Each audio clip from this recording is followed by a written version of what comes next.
Hey guys, Jagger Collector here, and today it's clobbering time because we have the brand new Marvel Legends Fantastic Four Retro Collection, Retro Wave, whatever you want to call it, thing. So this is a brand new figure from the new wave, of course. I got him from a local classified, got the whole wave today. It retails for around 30-35 bucks, so it's great to get him for normal retail, and it's just weird to me that this costs the same for just so much less plastic, you know? It's weird, but anyway, let's get into his review. So Thing's only real accessories is, of course, he comes with this hand, and then this hand, one for each side, right and left, and don't fall over. And then, of course, he has a different head sculpt. Now, this is definitely the standout of this figure is these new head sculpts. They look exactly like how I would picture Thing from the animated series. Certainly like this angry one more, but this kind of just, it looks like he's tired. He's out of breath. He's like panting. Head sculpt is cool as well. Very, very interesting. He comes, of course, on the retro card, which is massive. There you can see Marvel's Thing. Looks like how he did in the retro animated show, which I am currently watching. There's a kind of graphic there. And then on the back, his bio reads, Marvel's Thing. With his nearly indestructible body and incredible strength and stamina, the Thing possesses the ability to crush evil. Boom. That was actually sick. Okay, let's get that out of frame. So before I get into his review, I want to just show you the comparisons of his counterparts.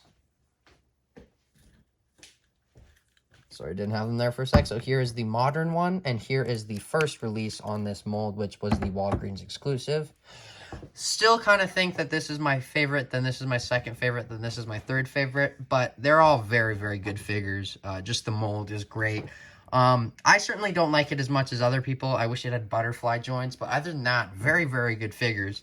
Obviously, you can see that this old one had black wash, which is kind of why it's my favorite. This one's just clear, which is good to get because Thing does look like this a lot. He looks like that a lot, and he does look like this sometimes. So great to have that variety in the line, but let's take these two out of frame. Obviously, they had different head sculpts. There's not really a lot to go over here because it's just this rocky sculpt, which is super detailed and looks great.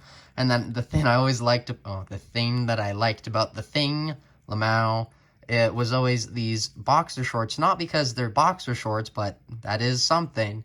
It's because you can see his rocky ass. Do you see that? They like sculpted it so it would look rocky and not smooth, and I find that hilarious, which is just something super funny to have on Thing. He does have, now that I'm looking at it, these upper thighs right here are, or upper leg portions are brand new. We've got them just smooth before on both figures, so something new, something cool that we got. New sculpt, always great to get. And there you can see the Thing feet. He, of course, only has 4 fingers, which is what Thing always had. But yeah, that's basically all for the Thing figure. Let's get into the articulation segment. So the articulation on this Thing is 1-to-1 replica, exactly the same as the last two. Head on both of them goes up this far, down that much, and then not really any tilt, but a little bit, and of course full 360. Arms go out that far, they go full 360, and then the elbows go in a little under 90 degrees, which is completely understandable. I'm not expecting this guy to have double joints. It's just, once again, the physics of this figure. So they go in just under 90 degrees, and it does have a rotation. And then on all the hands, they go up, down, and full 360. Also, I wanted to point out that in the joint, they sculpted some rock, which is always great to get. Ab crunch is very unique and stiff at the same time, so it goes down that far, goes back a little bit, and then it does rotate full 360, so you can kind of get him bending like that. And then he has a waist swivel. Legs will kick up that far. They'll kick back not so much. He'll do the splits that far. Upper thigh cut, double jointed knees, and then the ankles go in, down, and ankle pivot. Yeah, I got a knuckle sandwich with your name on it, buddy. That's the articulation for Thing. Oh, this figure's awesome. Okay, so comparison time. Of course, I already showed you him next to his counterpart Things, but here's him next to his wave mates, or just his family. I'll show you the villains next to him in the final video. There's Sue, which well, it looks great. It looks just, you know, amazing. And then here is the what's his nuts, Human Torch. Forgot there for a sec. And then of course the Doctor Doom, and then the Super Skrull, which has a thing kind of arm, so these two can kind of go toe to toe. But love my Fantastic Four figures. I'm in like a Fantastic Four phase right now, so it's great to get. Final thoughts on this figure. Honestly, obviously I didn't need this, but I have 3 displays on my shelf. I have one display where I have the first release of the Fantastic Four, which is just the superhero shelf. Then I have a more modern cosmic shelf, which I have the new, these 2020, 2019 Fantastic Four on. And then I have a classic Fantastic Four / classic cosmic display, which these go on. So they work in my collection, which honestly, if they didn't, I would be less inclined to give them higher reviews. But because they do, they just, you know, they're good figures to me.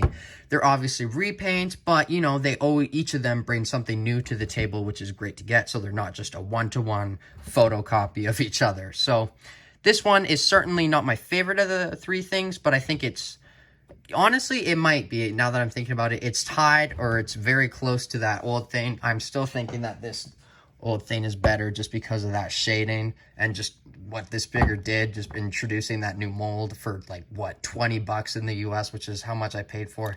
Crazy that this was $20. But yeah, I'm gonna give him a 9 out of 10 because this figure is amazing. The value is like, the value for plastic here is insane. It's super bulky.